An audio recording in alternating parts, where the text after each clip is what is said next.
আল্লাহ তাআলা আপনাকে 5টি বিষয়ের উপরে পরীক্ষা করবেন। কয়টি বিষয় ভাই? 5টি বিষয়ের উপরে আল্লাহ তাআলা আপনাকে পরীক্ষা করবেন। এটি আল্লাহ তাআলা কোরআনে ইরশাদ করে জানিয়ে দিয়েছেন। এখন কথা হচ্ছে এই পরীক্ষার মধ্যে আপনাকে সফল হতে হবে। এই পরীক্ষাতে আপনাকে সাকসেস অর্জন করতে হবে। এজন্য আমার প্রিয় ভাই বন্ধুরা, কোন 5টি বিষয়ে আল্লাহ তাআলা বান্দাকে পরীক্ষা নিয়ে থাকেন, এই বিষয়গুলো আজকে সংক্ষিপ্ত আকারে ইনশাআল্লাহ আমরা জানার চেষ্টা করব। তো ভিডিওটি ধৈর্য সহকারে ইনশাআল্লাহ শেষ পর্যন্ত দেখার চেষ্টা করবেন আমার প্রিয় ভাই ও বন্ধুরা। প্রথমেই আল্লাহ তাআলা কোরআনে ইরশাদ করে জানিয়েছেন যে ওয়ালা নাবলুওয়ান্নাকুম বিশাইইম মিনাল খাউফি ওয়াল জুই ওয়া নাকসিম মিনাল আমওয়ালি ওয়াল আনফুসি ওয়াস সামারাত। আল্লাহ তাআলা 5টি বিষয়ের কথা এখানে জানিয়ে দিয়েছেন। তার মধ্যে প্রথমেই হচ্ছে ভয়। আল্লাহ তাআলা আপনাকে ভয়ের মাধ্যমে পরীক্ষা করবেন। ভয়টা কিরকম হতে পারে দেখেন, আল্লাহ তাআলা বলেন যে ভয়ের মাধ্যমে শত্রুর ভয় হতে পারে, অনিশ্চয়তা হতে পারে, বিপদের ভয় হতে পারে, যে কোনো বিপদের আশঙ্কা হতে পারে। এই সকল বিপদ আপদের মাধ্যমেই, শত্রুর ভয়ের মাধ্যমেই, অনিশ্চয়তার মাধ্যমে আল্লাহ তাআলা আপনাকে পরীক্ষা করবে, আপনি পরীক্ষাতে সফল হন কিনা। দ্বিতীয়ত আল্লাহ তাআলা যেই বিষয়টা নিয়ে আপনাকে পরীক্ষা করবে এটি হচ্ছে ক্ষুধা। অর্থাৎ যখন আমাদের ক্ষুধা লাগে, অনেক সময় দেখবেন যে আপনার ঘরে খাবার নাই, অনেক সময় দেখবেন যে আপনার জীবিকার মধ্যে সংকট পড়ে গিয়েছে, ঠিক আছে, আপনার যে আয় উন্নতি আছে এটা আস্তে আস্তে কমে যাচ্ছে।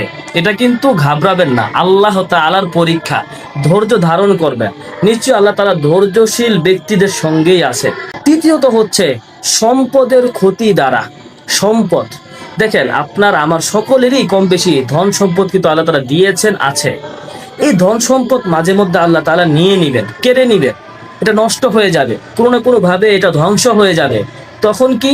ধৈর্য হারা হলে চলবে না, আল্লাহ তাআলার পরীক্ষা এটা। আপনার ধন সম্পদ হারিয়ে গিয়েছে, নষ্ট হয়ে গিয়েছে, এটা ক্ষতি হয়ে গিয়েছে, এটা আল্লাহ তাআলার পরীক্ষা। আল্লাহ তাআলা আপনাকে পরীক্ষা করছেন। 4 নাম্বার যে বিষয়, এটি হচ্ছে জীবনের ক্ষতি, অর্থাৎ আপনার নফসের ক্ষতি হবে। অল আনফুসি অর্থাৎ আপনার জীবনের একটি ক্ষতি, যেরকম আপনার আত্মীয় স্বজন, আপনার বন্ধু বান্ধব, আপনার আপন জনের মৃত্যু হবে। দেখেন, আমাদের আপন জনের মৃত্যু হলে কিন্তু আমরা ভেঙে পড়ি।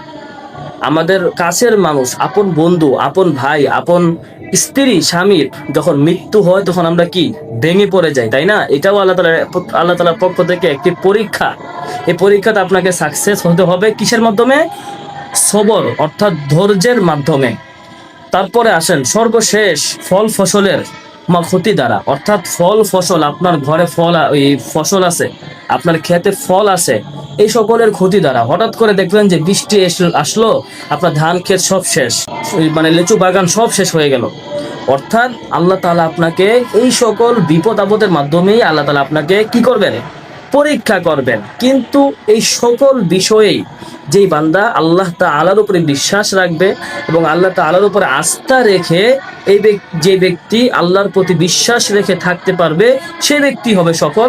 সেই ব্যক্তিকে আল্লাহ তাআলা ধৈর্যের যেই ফল রয়েছে, ধৈর্য ধারণ করা যে পুরস্কার রয়েছে, সেই পুরস্কারে পুরস্কৃত করবেন। সুবহানাল্লাহ।